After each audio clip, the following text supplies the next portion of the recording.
So I almost died. Let's talk about that.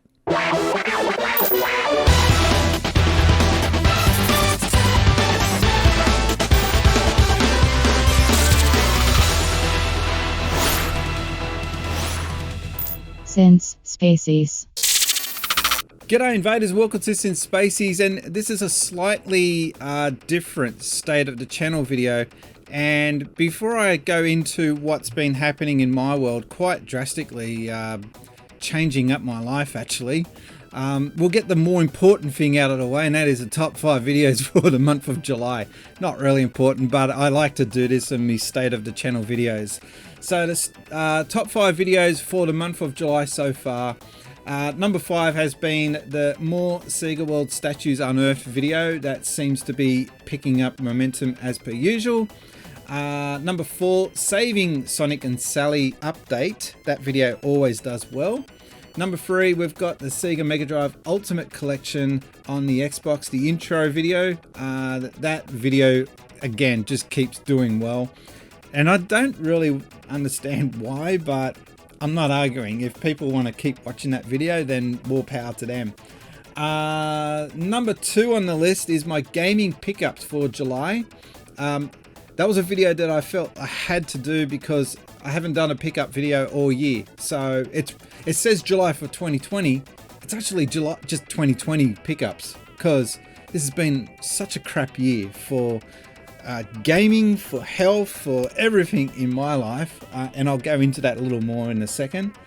And the number 1 video for the month of July has been my game room tour for the for 2020. That's a video that I like to do on an anniversary, basically showing the game room. And I thought it was going to be the last game room tour for this room, but with what's happened recently, that's probably not going to be the case. So, Game Boy Bryant, before I continue on, has got a public service announcement. Give Spacies support when you can. Thanks, man. So, okay. I'm going to rewind to a week and a half ago. I work from here. This is not only my YouTube office, my game room, but it's also my workstation. I work from here, and the type of work I do. Oh, that gave me a heart attack. Triz comes in with a subscription. Thank you very much. You scared the crap out of me though. Thank you very much. Oh, I forgot to get the flashing lights. Anyway, it doesn't matter. I'll get that sorted out later. Yeah, so where was I? Okay. Yeah, so this is my office, and the type of work I do has got nothing to do with gaming. Absolutely nothing to do with gaming whatsoever. Very boring work. It's insurance work, in case you're curious. So I went for an afternoon tea. We have a morning break, lunch, and an afternoon break. It's a pretty cushy job in regards to that. Like I think that compared to some places I've seen and some places I've been working in the past, my employer is pretty good when it comes to, okay, you need time off the phones and you need time off the computer. Go have a coffee, go have a break, and then come back when you're ready. So we do that every day. And I was coming back onto work for the rest of my afternoon shift. That was 3 o'clock. And as I sat down, I was no problem at all in the day. I had a slight headache in the morning, and that was it. Nothing else to indicate that anything was wrong. But when I sat down, I got a pain right in the center. And it's not like what you see on TV. You know, when you see on TV the classic, it's nothing like that. Well, it wasn't in my case anyway. I basically just thought, oh wow, that doesn't feel good at all. And I just kept reaching for my chest, thinking, damn, it's getting hard to breathe. So I remember typing a message to my manager saying, hey, I don't feel too great. I feel, the exact words I used was, I feel really awful. I think I'm going to just take the afternoon off if that's okay. And I don't usually do that. I'm either sick for the day or I'm not sick at all. It's one or the other. I don't usually just go off mid-shift. So I remember doing that and walking away thinking, wow, what's wrong with me? I couldn't quite place it. I thought because I was having breathing issues, I thought it might have been COVID. I don't know why. I had nothing else to go off. So I'm in the bedroom and I'm lying on the bed thinking, what the hell's wrong with me? And I remember thinking, okay, I'm going to have a shower. Maybe if I have a shower, I'll feel better and then I will be able to just walk it off. I don't know. So I go have a shower and I come out of the shower and I'm still not breathing properly and I'm still got chest pains. And they're not really that bad. It was just more like something, it was like a fat cat or a fat dog sitting on your chest and making it hard to breathe. So I'm yelling out to my wife, but she's in her own meeting. We both work from home and she's downstairs on a video conference meeting. And I thought, what the hell am I going to do? If she's in a meeting and I need help, what am I going to do? So I remember just getting dressed and getting ready to go to the doctor's. And then she comes up the steps and I remember yelling, come in here, I need your help. And she's talking to the cat and carrying on. She didn't quite get how important it was that she came in a hurry. So after we talked about what was wrong with me, I said, do we go to the GP with this, just the general doctor? Or should we go to emergency? And I'm not someone that likes to cause a fuss. Like, if I can just go down to the GP and he just gives me a couple of tablets and then call it a day, then that's a solution for me. But I just remember thinking what happened to my dad late last year. So for those who don't know, my dad had a heart attack last year on the same day that my cat collapsed for the first time. And then I found out later on that same day that I needed an operation as well. That was a great day. Happened, like a trifecta. So anyway, I just remember that he went through a bad experience when going to his GP. And I said, you know what, let's just get a taxi to the hospital. We'll go to emergency. So taxi comes pretty quickly, which is, thank God it did. In hindsight, we should have called an ambulance. I didn't realize what was happening. Again, I thought it was COVID, or I thought I just had a slight breathing issue. So anyway, we finally get to the emergency and I check in and I explain what was happening with me. Checked into emergency, explained what was happening to me. They pull me aside to a room and start asking me 1,000 questions. Based on my answers, they then say, okay, we need you to go down the end and see a nurse, and we're going to do an EPG, I think they call it, where they basically wire up and test your electrical readings. I don't know. I felt like they were going to start me up, which actually wasn't far from the truth. So they put all these electronic gadgets on me, and after a quick test or two, the nurse just looks at me and says, Brian, you're having a heart attack. And as soon as she said that, I was thinking, okay, if you say so. It was just the weirdest exchange. Like when someone says to you straight in they look you right in the eye and they say you're having a heart attack, you're supposed to believe them, but I just wasn't 100% convinced. But I wasn't arguing either. I was just like, okay, an ECG. I was close. Okay, ECG. So they then all of a sudden open up this side door, and all of a sudden there's a wheelchair there ready for me to get into. And it wasn't like your traditional old hokey wheelchair. This was a modern plastic thing. So I get in a wheelchair, and then they open up the other door, and my wife finally comes in. And I said to my wife, yeah, it's on. I'm having a heart attack. Just with a smile, dopey grin on my face. They whisk me away into the emergency prep ward. Off come the clothes. Everything comes off. They start putting needles and jab me in left, right, and center, and they're putting more wires up to me and asking me 1,000 questions. And when I'm lying on the bed, it was only when they got the defibrillator out and started to hook that up to me, that was when I realized they're not stuffing around. This is for real.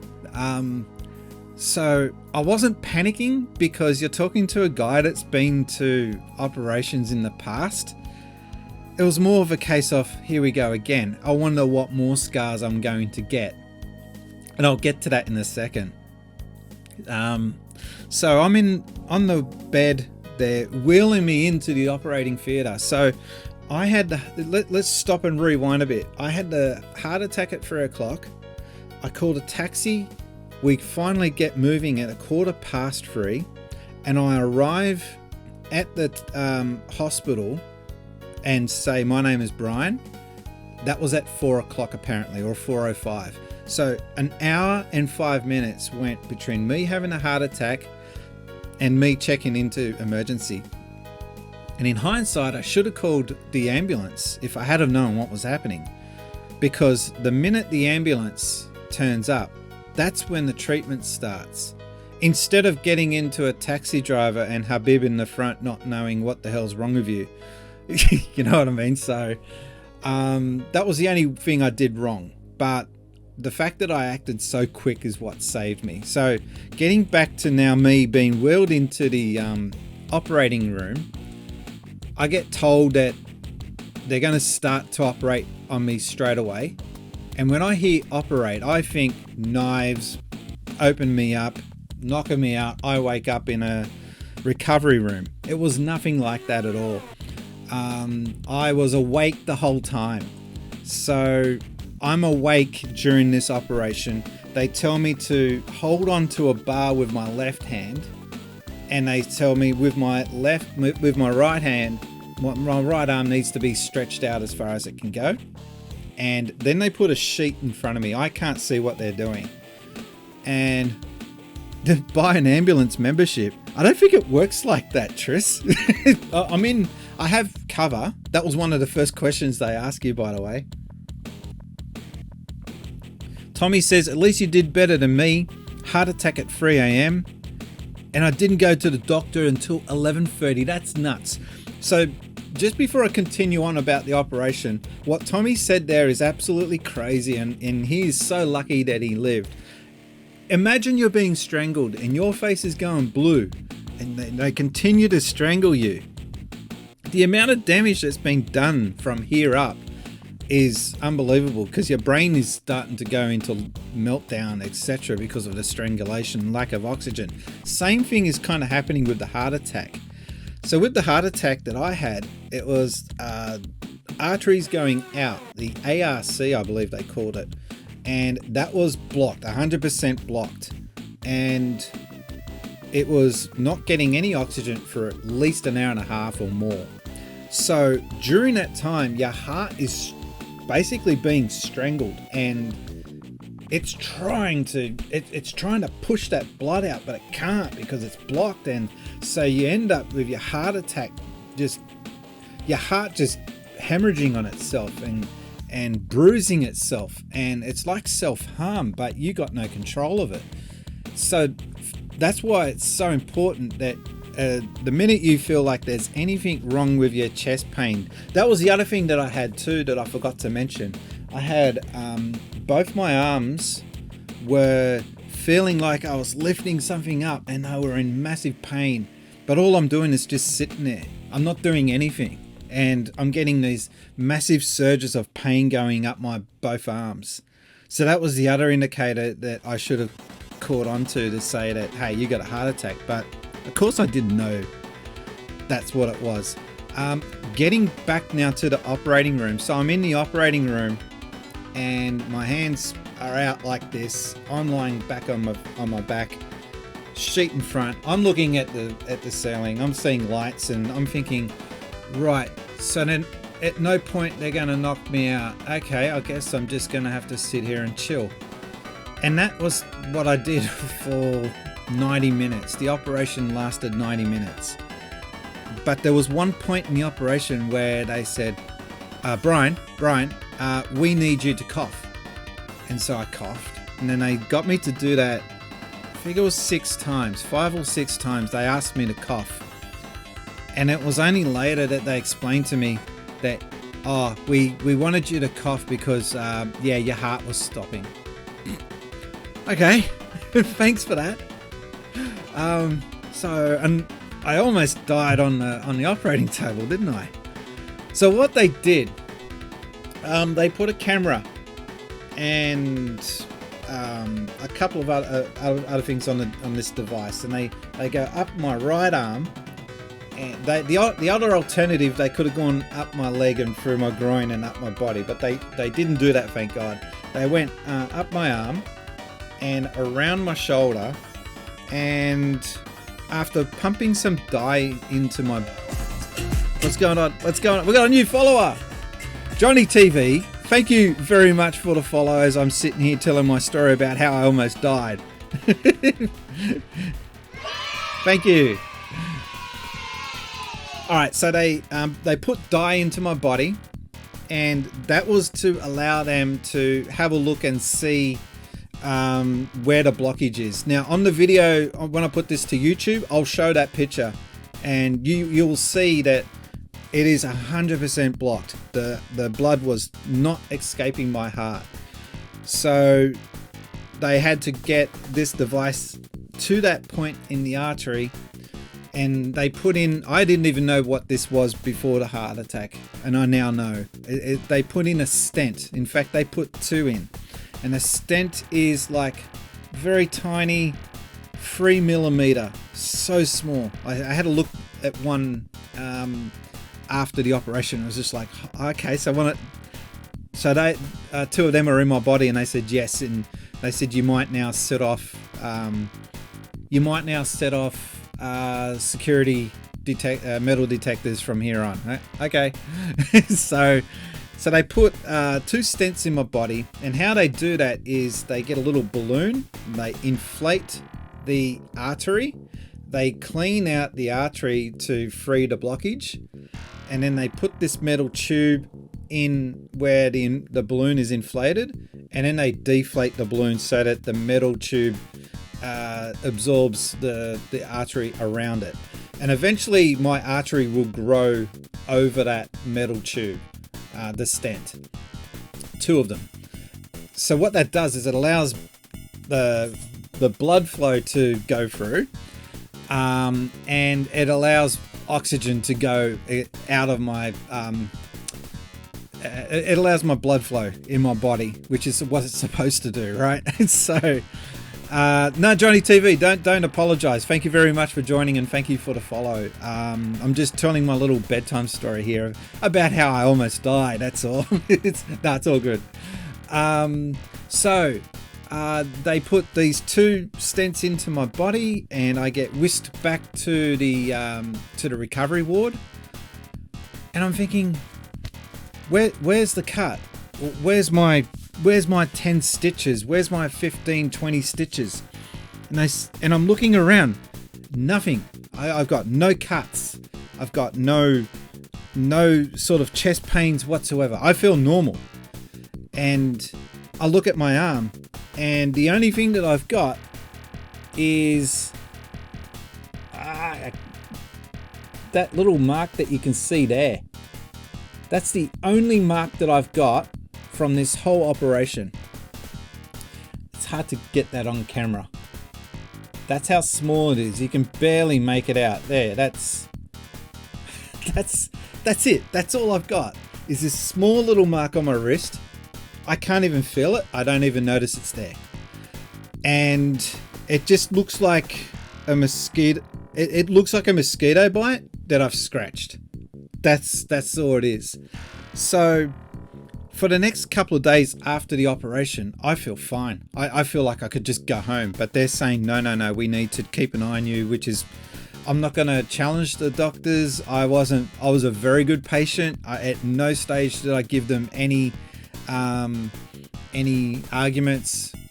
They're hired to do a job, and so I don't ever question their judgment, of course. So who am I to question? So I was in hospital for only 3 days. I would have been out a day or two sooner, but I had a temperature which they had to monitor.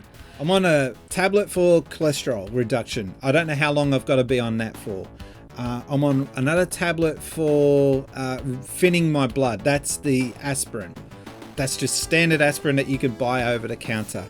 Then there is another one. I'm not sure what that does. Now, I thought I had all this down packed. The one though that I really do not like, this is the one that really bugs me. It's a half tablet, half in the morning, half in the afternoon, and it is a tablet that reduces my heart rate. It reduces my heart rate by from 75.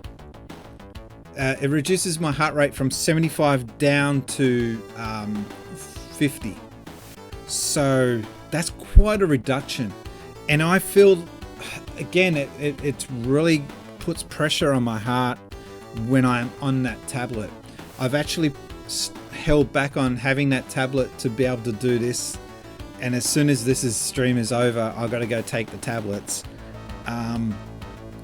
It's a weird feeling being on those tablets. I feel zonked out of my head.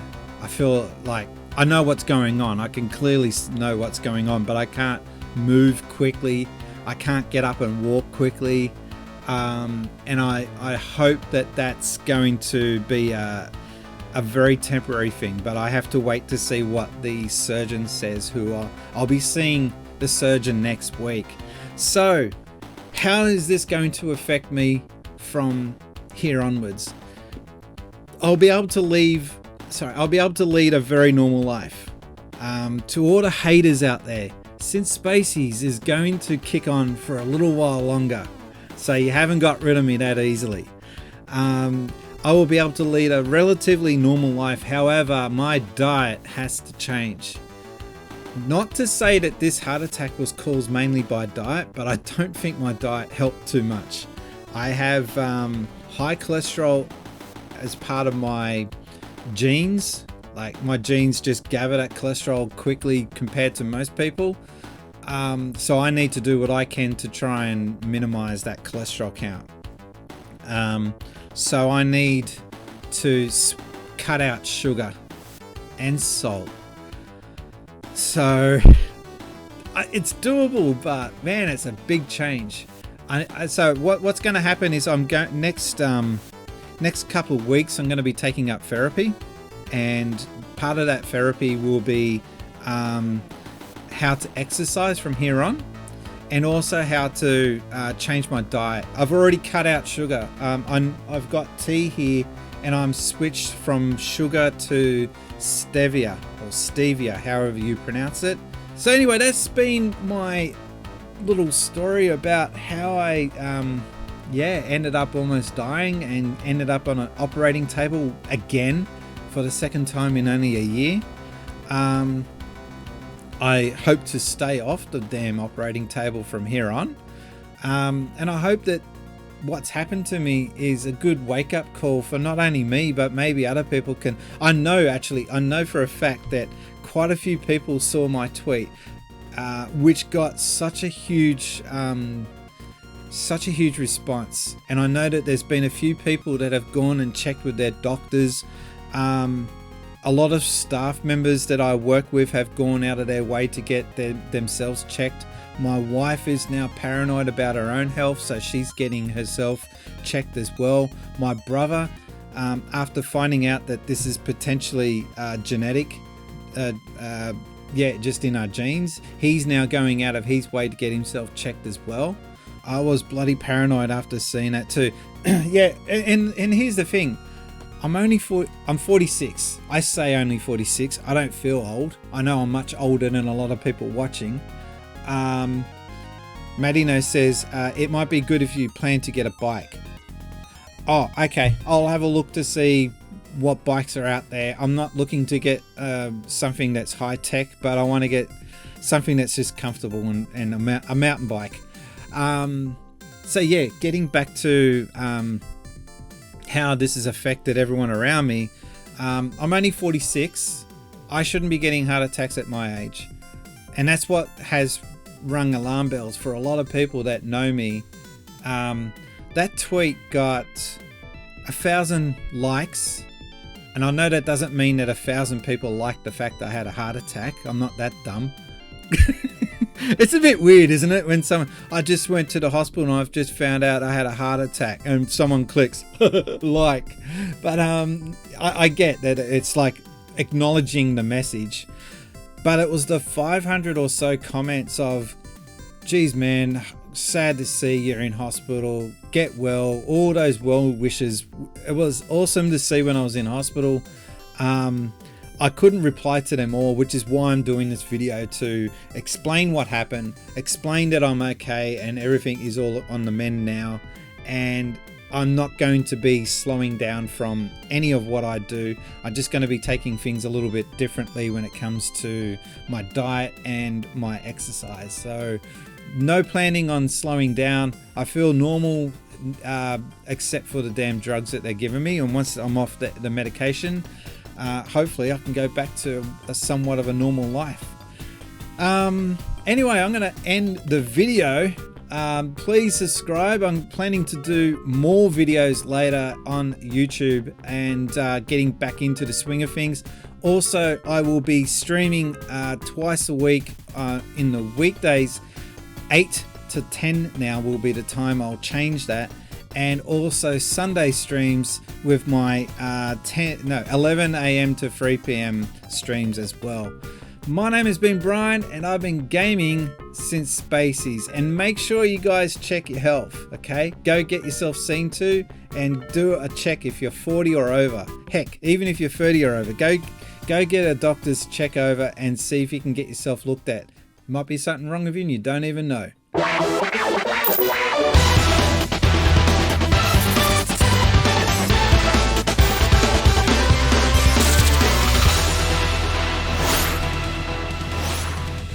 Since Spacies.